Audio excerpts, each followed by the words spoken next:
Moray Rabotai, Shalom, Ovracha, Be'ezrat Hashem, ce soir, c'est la Iloula de notre maître, Rabbi Yehoshua Absis, Zecher Sadiq Vekadosh Levracha.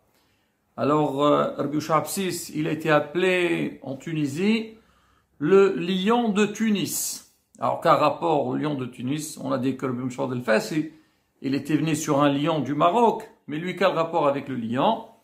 Là aussi, on avait raconté avec Rabbi Yehoshua Del Fassi, le vendredi soir, après qu'il avait fait le Qidouche, il a dit Baruch Haba Brebbe Ishaq Loria, qui est le Harizal, Ha'ari. Alors il a dit à son fils, maintenant à Tunis, à Al-Batha, donc c'est un endroit qui est à Tunis, il y a une dame qui vient d'accoucher un enfant, qui a la Neshama de Hari Akadosh. Tu vas voir tout de suite la maman et tu lui dis qu'elle fait très attention à son fils parce que il a une Neshama très très grande, il sera quelqu'un de très important en Tunisie.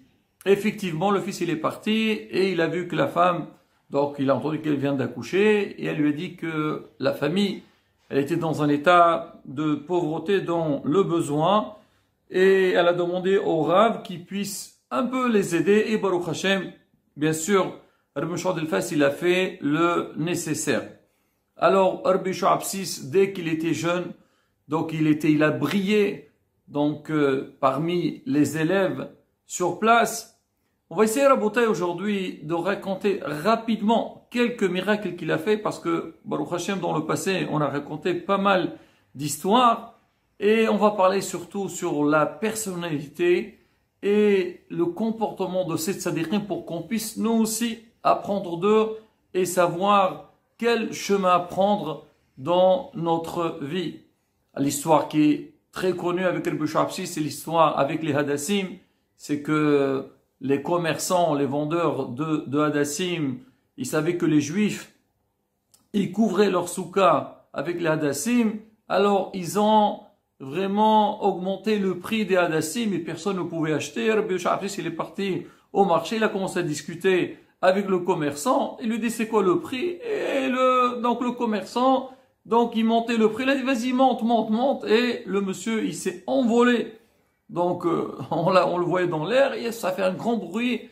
Après donc le bey de l'époque, il a appelé le Yehoshua Absis. Bon, après donc il a arrangé cette affaire pour dire que quoi, qu'il avait la force donc de gérer. On dit il avait, je veux dire plus fort que la nature, mais il pouvait donc manipuler certaines choses dans la nature. On raconte une autre histoire toujours avec le marché à Tunis. Il y avait une fois les Juifs, ils sont partis voir le Rav, ils lui ont dit Rav, vous savez que le blé il est très cher. En ce moment, il y a des gens qui arrivent au marché, ils prennent à tout prix donc toute la récolte qui était proposée et on n'a même pas de quoi donc manger. Le Rav lui a dit ne vous inquiétez pas, je viens avec vous. Et les gens ils pensaient que le Rav il va venir, il va payer de sa poche, il va acheter avec donc de la caisse de la communauté. Il arrive en plein donc marché, il fait un cercle, il se met dedans et vraiment en quelques secondes, on a remarqué que les prix ils ont énormément baissé et tout le monde a pu acheter dans la tranquillité. Une fois que tout le monde s'est servi, ils ont acheté ce qu'ils avaient besoin. Ils sont partis voir le Rav, ils ont dit Rav, qu'est-ce que vous avez fait? Vous avez fait un cercle et tout a tourné, c'est quoi? Quel signe vous avez donné? Quel ordre vous avez mis? Il leur a dit rien du tout. Ben, vous savez que des fois, le aléno, si jamais il y a le aléno haron af du ciel, c'est-à-dire que il y a midatadin, il y a la rigueur sur le peuple d'Israël, il y a des forces de mal qui viennent sur terre et qui viennent un peu déranger la vie de Am Israël. Et les gens que vous avez vus, les riches, soi-disant, qui viennent acheter, en fait, c'était pas des êtres humains, mais c'était plutôt des envoyés de la force du mal. Ils viennent et ils prenaient tout ce qu'il y avait dans le marché. Et moi, voyant ça, donc j'ai fait ce cercle-là et j'ai fait bien sûr des prières pour rejeter toutes ces forces du mal et ils ont disparu. Et c'est pour ça que les prix, ils ont baissé. Encore une fois, Rabotai, pour voir donc la puissance qu'il avait notre maître. Alors, au niveau de son comportement, déjà, On dit le Anyan de Misrat Kibud Avayim, on a parlé de sa mère, Mes'ouda Zechrona Levracha. Alors on dit que le Rav, il faisait énormément ce Anyan de Kibud Avayim, le respect des parents, et tout le Shabbat. Alors en rentrant de la synagogue, il passait par la maison de sa mère, il entrait là-bas et il lui lisait quelques passages donc du Zohar, il discutait avec elle, Shabbat Shalom, bon c'est normal, Kibud Avayim. Une fois, le Rav il était de retour, la porte elle était fermée, mais lui il n'entrait pas à la maison sans entendre le bruit que sa mère elle était en train de préparer la table. Donc les couverts, on sent toujours Shabbat, ça bouge. Et lui, comme il n'a pas entendu de bruit, il s'est dit certainement il est en train de dormir. Il s'est mis à côté de la porte, le temps d'entendre un bruit pour pouvoir entrer. Et ce soir-là, il faisait très froid, il y avait une grande pluie. Les voisins, ils ont vu le Rav qu'il était debout à côté de la porte. Ils sont partis le voir, lui dire Rav, qu'est-ce que vous faites ici? Il leur a dit j'attends, donc je dois rentrer à la maison pour voir sa maman. Sur le champ, ils ont dit, bon, écoutez, il n'y a pas de problème. Ils ont ouvert, ils ont réveillé leur mère. Et le Rav, donc, il a su qu'elle était en train de dormir. Il leur a fait un scandale. Il leur a dit, mais pourquoi vous avez fait ça? Pourquoi vous l'avez dérangée? Moi, justement, je suis resté à l'extérieur parce que je voulais pas la déranger. Elle s'est tellement fatiguée. Le vendredi, elle était fatiguée. Moi, je voulais pas la réveiller de son sommeil. Pour dire que quoi? Que ce Inyan-là, qui boit de Avoïm, il le tenait à cœur. Alors, pareil, ça c'est un témoignage qui est rapporté par notre maître Rabbi Meir Mazouz Shlita Rabotai. Alors je précise la grande partie des histoires que j'amène, c'est du livre Migdolei Israël, donc de notre maître Rabbi Meir Mazouz, où il parle de beaucoup de rabbins de Tunisie. Et aussi, il y a aussi la magazine de Otzrot Yahadot Tunisia, qui a fait notre ami Benjamin Fenesh, Isacher Latov, je lui passe le bonjour, donc au passage. Et dedans, il y a M. Aribiliti qui a écrit pas mal aussi sur notre maître Bouchard Absis. Il rapporte un petit peu sa biographie et bien sûr des histoires sur le Rav. Donc j'ai pris, donc comme on dit, j'ai fait un petit résumé plus ou moins de ce que j'ai vu. Il y a énormément de choses à dire. Alors maintenant, on dit que, donc Rabbi Mazouz, il rapporte que Rabbi Yaakov Boukhara, quand il était petit, il est rentré à la maison. Sa mère lui a dit, bon, elle avait un problème de halakha, et lui, c'était le jour il est parti au Ma'alem, donc au Talmud Torah, et lui, il est rentré avec sa Gemara. Il faisait Masert Betsa. Il a dit, dis-moi, c'est quoi le din? Qu'est-ce que je fais? Il y avait j'ai trouvé des bêtes dans les pâtes. Il dit, écoute, maman, moi, à peine je commence à étudier, je peux pas te répondre. Alors, je vais aller voir le Rav, je lui ai demandé. Il est parti voir Rabbi Shoabsis. À quoi il est arrivé, Rabbi Shoabsis? Il était, pour ceux qui connaissent un petit peu la vie en Tunisie, les rabbins, ils avaient un banc, ils étaient accoudés, ils avaient la Gemara, et donc ils s'approfondissaient dans l'étude. Et le jeune, il était à côté, et le Rav, il était tellement plongé dans son limoud qu'il n'a pas fait attention, il n'a pas vu.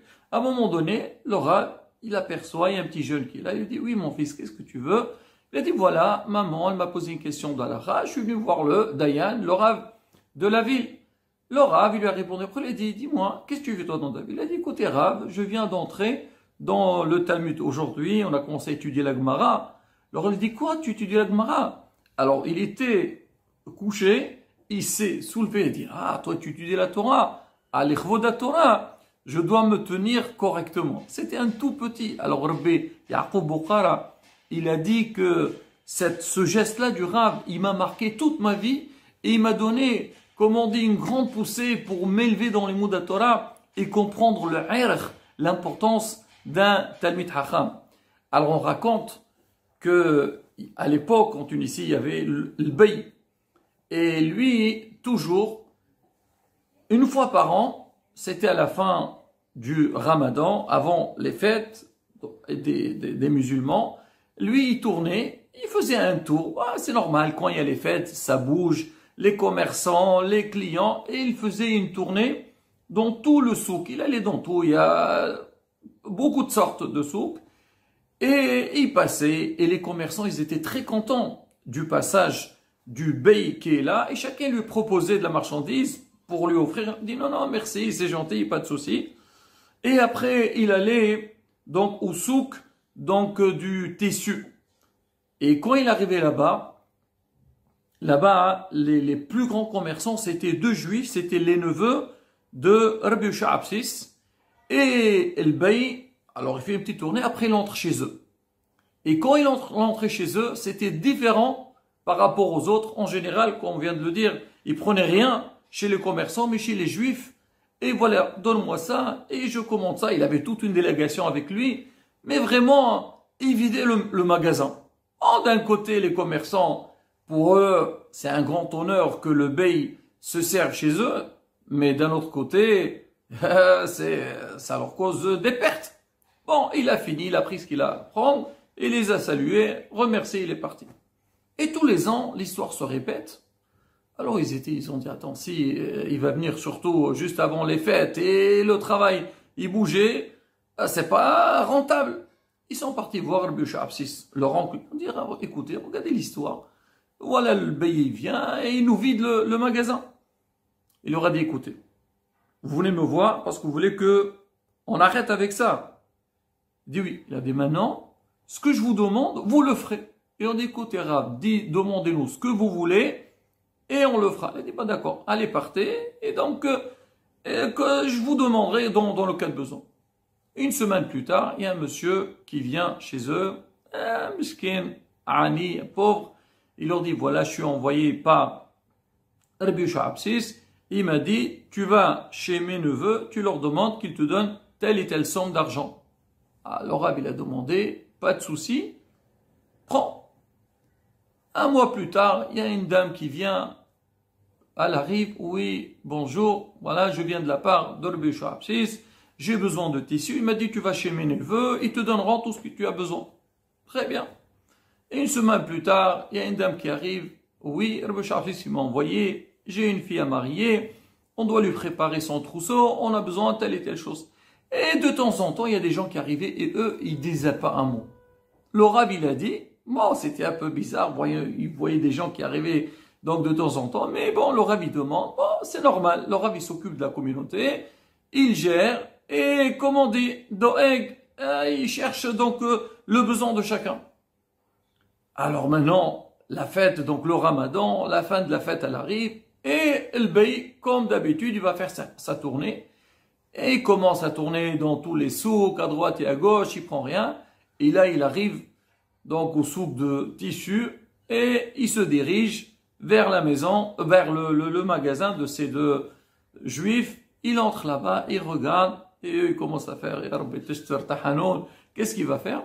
Il regarde, et il sourit, il les salue tout. Après, à la fin, il leur dit, dites-moi, voilà, vous pouvez me donner un petit morceau de tissu, j'ai besoin donc de couvrir quelque chose qu'il avait besoin. Il prenait ce petit morceau de tissu et les salue, il part. Ils se sont dit, c'est pas possible. D'habitude, il remplissait une carrosse avec de tissu. Cette fois-ci, il n'a même pris même pas 1 mètre. Bon, et il est parti, ils étaient contents, ils sont partis voir Rabbi Yosha Absis. Ils ont dit, Rab, on est venu te voir, d'accord, on a compris, tu as fait quelque chose, mais on n'a rien compris. C'est quoi cette histoire? Et c'est quoi ces gens que tu nous as envoyés? Il leur a dit, regardez, vous, Baruch Hashem, vous êtes les meilleurs commerçants donc du marché. Et vous gagnez beaucoup d'argent, mais malheureusement, vous ne donnez pas le maaser, le 10e, ce qu'il fallait donner par rapport à ce que vous gagnez. Kadosh Baruch, il te donne, il faut savoir, il faut réserver une part pour les nécessiteux, pour ceux qui sont dans le besoin. Et vous avez négligé donc cette mitzvah. Alors qu'est-ce qu'il a fait Hachem? Il vous envoie le bey, il prend tout ce que vous avez besoin. Alors maintenant que vous êtes d'accord avec moi, j'ai commencé à vous envoyer donc ces nécessiteux, et chaque fois que vous leur donnez, ça fait partie de votre maaser. On dit alors c'est comme ça.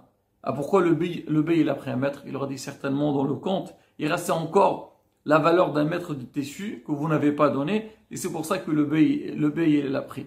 Et là ils ont vu donc la force des œuvres de Rabbi Yosha Absis et comment transmettre un message avec une grande beauté. On raconte sur lui que l'année qu'il est niftar, il a vécu 87 ans. Alors à Tunis, lui il est niftar, donc le tête Tevet, la veille de Asra Betevet, on dit que c'est l'année de son décès. Les Juifs de Tunis, ils ont jeûné 2 jours. Le 9 Tevet, parce que le Rav, il est niftar, et le lendemain, le 10 Tevet. Et l'année où il est niftar, parce que lui, il partait beaucoup chez une famille, la famille Sitban, et il lui réservait une chambre dans laquelle certainement il étudiait le Rav. Alors la dernière année à Oshana Arba, le matin, alors il est venu, il a béni toute la famille, et comme quoi il leur a fait signe, comme quoi qu'il devait quitter le monde cette année-là. Alors ce monsieur Sitban, Yosef Sitban, il raconte que sa mère lui a raconté que l'année que les Allemands ils sont venus à Tunis, 6 mois avant, le Rav il est venu dans le rêve à sa mère, il lui a dit regardez, les nazis vont arriver, ils vont faire chimishmor, des choses très graves. Alors pour être épargné, restez toute la famille dans la chambre où le Rav il étudiait, ils ne craignez rien. Et effectivement, quand ils sont venus, eux ils sont cachés là-bas et ils n'ont rien. Là, la bataille, voilà, comme on dit, donc une partie de quelques histoires sur sa vie. Et encore une fois, c'est, comme on dit, apprendre de la hanaga, de la conduite des tzadikim. Et que nous aussi, on essaie, Bezrat Hashem, d'aller dans leur chemin. Et donc, il ne faut pas oublier ce soir, Bezrat Hashem, allumer une bougie, l'ilou nishmato, sroto dagen aleno, amen, ken yeher ason.